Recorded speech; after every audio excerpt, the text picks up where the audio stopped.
안녕하세요. 11월 22일 하세요 말씀 시작하겠습니다. 기도하겠습니다. 하나님 아버지 감사합니다. 벌써 한 주가 지나서 금요일입니다. 한 주간도 우리가 이렇게 하세요 말씀을 통해서 하나님의 말씀과 함께 동행하여 주신 것을 감사합니다. 오늘도 우리가 주님의 은혜 가운데 거하게 하시고 또 오늘도 말씀 가운데 순종함을 통해서 내 삶 가운데 소망이 되신 주님을 바라보며 믿음으로 나아가게 하여 주시옵소서. 오늘도 나를 구원해 주신 예수 그리스도의 그 크신 사랑 가운데 거하기를 원합니다. 주님 나를 지켜주시옵소서. 예수님의 이름으로 기도합니다. 아멘. 다 같이 찬송가 286장 함께 찬송하겠습니다.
사랑의 주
오늘 우리에게 주신 말씀은 잠언서 18장 1절에서 12절 말씀 함께 보도록 하겠습니다.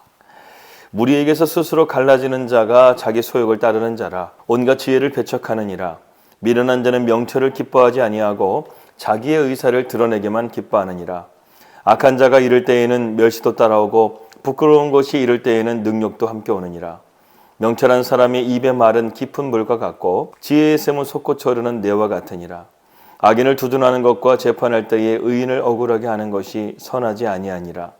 미련한 자의 입술은 다툼을 일으키고 그의 입은 매를 자청하느니라.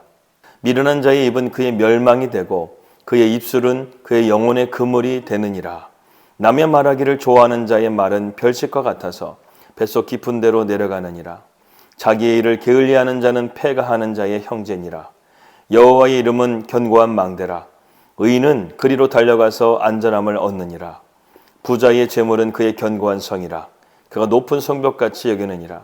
사람의 마음의 교만은 멸망의 선봉이요 겸손은 존귀의 길잡이니라.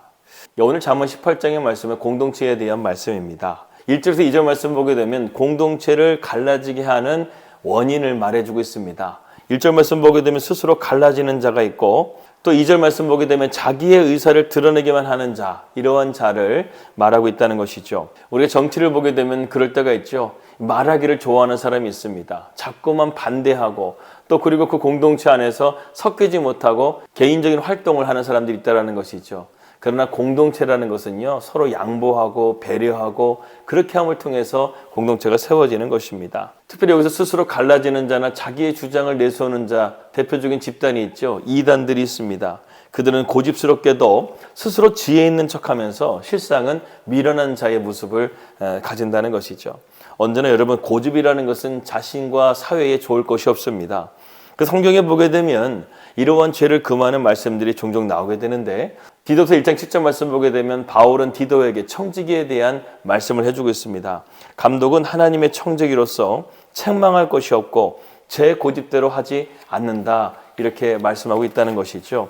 베드로후서 2장 10절 말씀에도 특별히 육체의 정욕대로 살며 하나님의 권위를 멸시하는 사람에게는 더욱더 큰 벌이 내려질 거라고 말씀하고 있습니다. 이러한 사람은 대담하고 거만하여 두려움이 없이 하늘의 존재들을 욕한다는 것이죠. 그러므로 선한 지도자들은 어디까지나 하나님 말씀 가운데 진리 가운데 순종하는 사람이 되어야 합니다.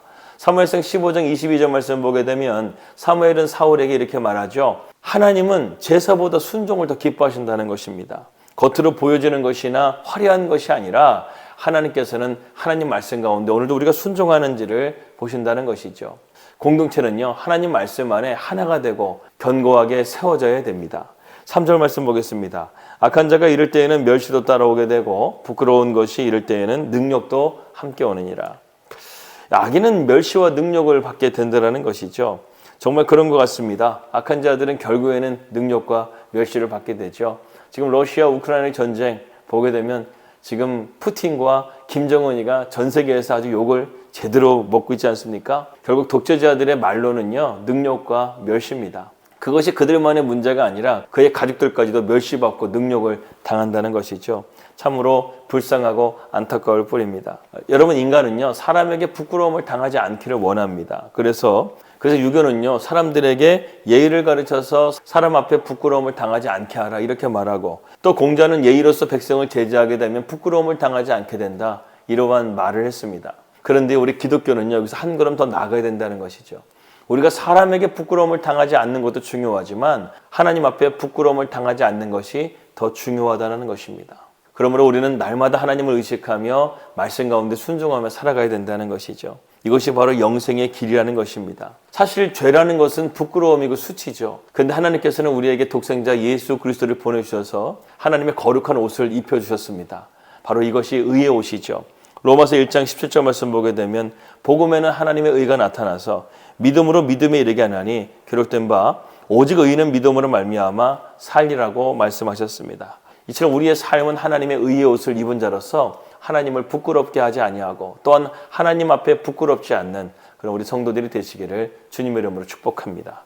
4절 말씀 보겠습니다. 명철한 사람의 입의 말은 깊은 물과 같고 지혜의 샘은 솟아오르는 내와 같으니라. 이 말씀은요, 많은 목회자들이 정말 사모하고 정말 이렇게 되기를 간절하게 바라는 말씀입니다. 그래서 명철한 사람은 리더를 말합니다. 지도자를 말하는 것이죠.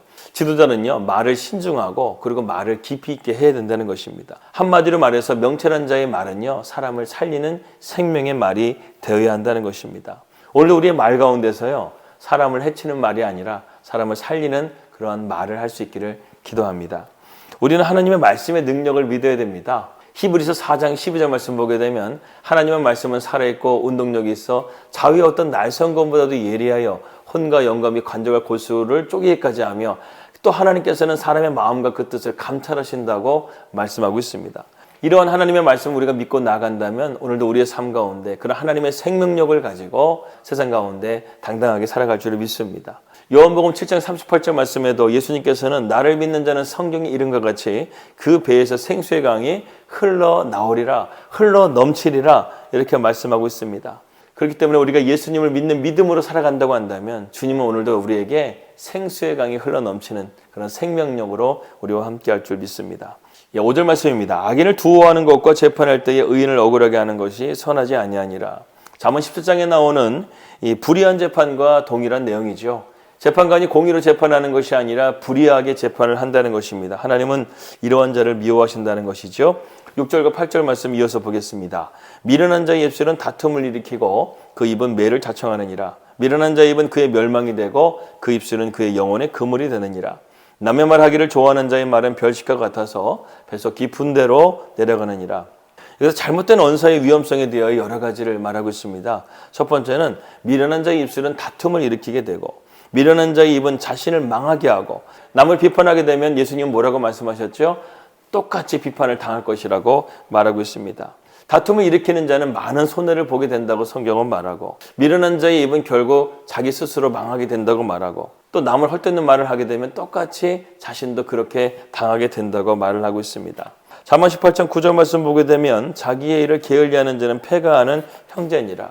한 달란트 받은 사람들은 그 있는 것마저도 빼앗기게 되고 또 탕자 같은 경우에는 그의 아버지의 재산을 다 탕진하게 되죠. 그렇다고 한다면 결국 그들의 모습은 어떻습니까? 가난하게 되고 또 하나님 앞에 게으른 자라는 책망을 받게 된다는 것이죠. 하나님은 게으른 자를 악하다고 마태복음 25장 26절 말씀을 말씀했습니다. 게으른 자가 되어서는 안 된다는 것이죠. 또한 우리가 하나님 말씀을 바르게 지키고 또 순종하는 것 또한 정말 우리에게 필요하다는 것입니다. 저도 나태하지 않으려고 나름대로 경건의 루틴을 만들어가지고 그것을 해나가는데요. 참 쉽지는 않더라고요. 그러나 한 주간 동안 또 그렇게 살아가고 또 이 아침에 하세요 말씀을 여러분들과 함께 나눔을 통해서 비록 몸도 힘들고 또 편집하는 것도 물론 힘들지만 또 나름대로 말씀을 붙들게 되고 또 여러분들에게 조금이라도 도움이 된다고 한다면 참 그것이 참 보람되고 기쁜 것 같습니다.